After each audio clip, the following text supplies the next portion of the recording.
Good day everyone, good day ma'am. My name is Lovely G. Razonable. I am the second to the last reporter of Group 7. Ang ako is continuation lang ni kang paigna nga topic. My topic is bottom up budget. Ang pasabot lang jud aning bottom up budgeting is ang budget nagsugod sa lower level nga tas ug move siya padulong sa management. Then ang mag-estimate pud ana kibali sa company is kanabit ang mga trabahante or mga employee. Pagkauman ana nila og kuan estimate, then i-combine na sa managers ang tanang budget aron ma-finalize ang project budget. Mas accurate ang budget kay gikan mismo sa actual nga activity sa project. So next is advantage and disadvantage. Ang pasabot aning advantage 1 is since ikaw mismo ang nagbuhat og budget, ma-feel gyud nimo nga imo nang responsibility unya motivated pud ka. For example, ikaw gahimo sa group project plan, so mas ganado ka mohimo kay imo man siyang idea. Ang disadvantages pod is top manager might not like na dili siya fully in charge. So for example si boss nag-ingon og ay sa lang nganong kamo man ang ga decide without me. So mao na ang kuan sa disadvantages. So ikaduha sa advantages is ang employees knew their work best, so mas realistic yung budget. So for example, ikaw staff ka sa coffee shop, knows exactly how much milk and beans kailangan dili lang ka na bitong tagna. Then ang disadvantage po niya ikaduha is possible ang department might focus lang sa ilang kaugalingon not dili sa whole nga company. For example, marketing wants big ads budget pero si finance moingon og wala tay kwarta. Yarn. Ang advantages ikatulo is manager understand the budget better kasi involved sila. For example, if pareha nato maghimo og kaugalingong allowance budget, mas kabalo ta kung asa na paingon ang kwarta. O kabalo man jud ta kung asa to ipanggasto. Then ang disadvantage niya is some employees might not be skilled in budgeting. For example, para sa ato mga estudyante, for example tagaan taog kuan allowance duha ka semana sa atong ginikanan. For example, 1K gihatag, then mingon siya nga okay na ba ng 1K? Then wala dayon ka nga okay na pa pero ini ka kuan ini reality kulang pa kay gastador man ka. Then next is ang advantages for nagkaroon ng coordination between department. Then for example ang marketing ug ang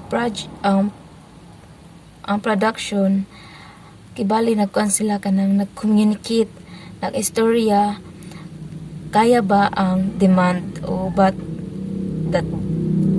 kaya ba ang demand. So ang disadvantages ani is dugay mahuman tungod daghan na involved tapos may disagreement pa. For example, basta ng meeting daghay mag-ingon na dili ani. So at ang ending ana is mali o delay. So at ang advantages 5 is dili na sila busy sa small details. For example, si CEO kamo na bahala sa expenses kay mag-focus siya kung unsaon pag-growing ang business. Mo na ang advantages sa 5. Ang disadvantages sa 5 is some managers ang uban manager kay kanang tuyuon bitaw nga babaon ang target para dali ra nila ma-achieve. Then for example na mayon sila nga butangan nato og kanang taas nga budget para chill lang dali ra nato ma-hit ang target. So kuan siya safe siya but not efficient. Then ang 6 nga advantages is bisan pag na small errors sa lain parts pag kanang uban sila naging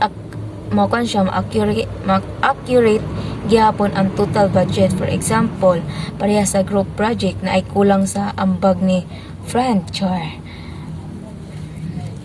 yan ay sobra isa, pero overall sakto pa rin ang pambayad. Maman dyan ay sakit no, kanang circle of friends mag-amot-amot tapos ang isa wala, ang isa mo magtapal mo nang inigbayad na kompleto na anak na siya, sakto na. Then ang disadvantage 6 niya is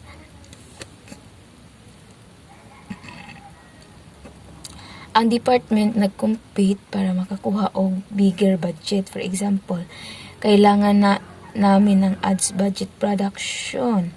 Mas kailangan mingon po ng isa nga, hello, mas kailangan namin ang mahitabuan na inilugay bitaw ang ilahang pamaagi. Then disadvantages is instead nga teamwork nahimo siya severely. For example, si Department A, dapat sila ang mga priority. Then si Department B, mingon po og kami. So, ang the ending, toxic ang office energy. Nga disadvantages. Ang kinesiya is, pag naay makuha dako nga budget, naapoy nawadaan. For example, if si HR gets more funds, ibang department is mababawasan. Then ang 9 nga disadvantages is ang managers feel niya dili sapat gihatag sa iya. Ang manager, for example, unsaon man namo gamay ra ang budget, mahingana siya nga kuan ba kanang murag dili sapat or enough. Aning cost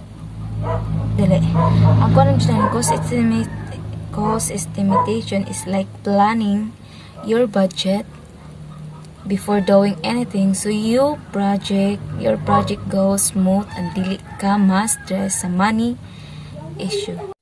Next is contingency allowance. Ang pasabot lang gid ani is kanang mag-add kag extra money just in case something goes wrong. For example, kung ang inyong project budget is 100,000, then you add 10% contingency mo ng 10,000. So, ang total budget nimo is 110,000. So, naakay bigla ang additional cost like kung magtaas ang materials or naay na guba, at least ready na ka, diba? Dili na ka magpanik. Second, optimistic, most likely, o pessimistic. So, you consider different possible scenarios. Okay, lahi-lahi sila. So, ang kini siyang number 2 is dili ka kinahanglan og mag-add og extra, you actuals analyze different situation. So, si optimistic is nasa best case, low cost, no problem. Most likely is normal situation. Ang pessimistic is worst case, daily or issue. 4 is always expect the unexpected like delay, extra cost, or problems. So, dapat may backup plan, contingency ka ever stage of the project.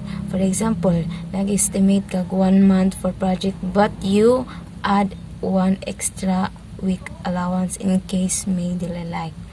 So, system error, absent team member, so dili ka ma-stress if something goes wrong.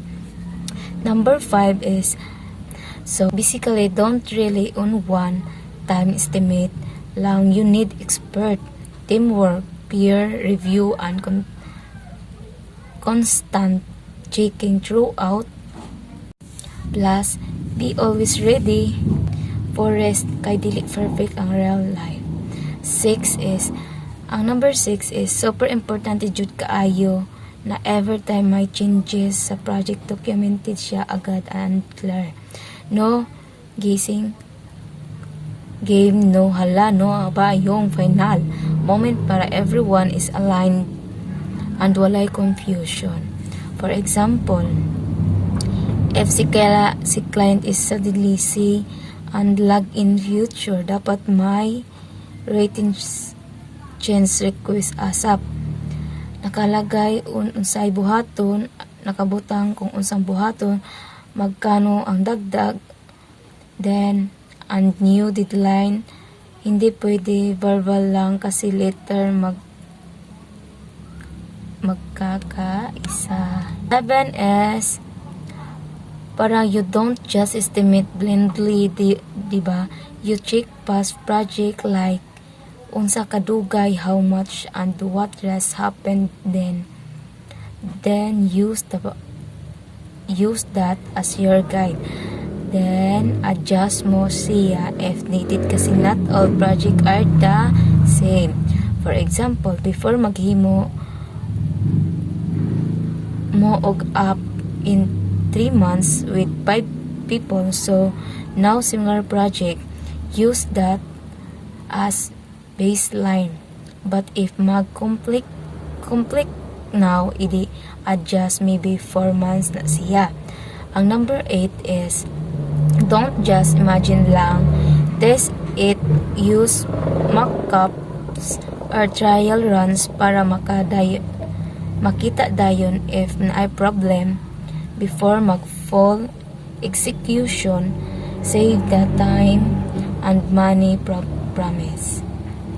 For example, before launching a website, maghimo sa daan o prototype Minecraft. Let user try it. If nalisuran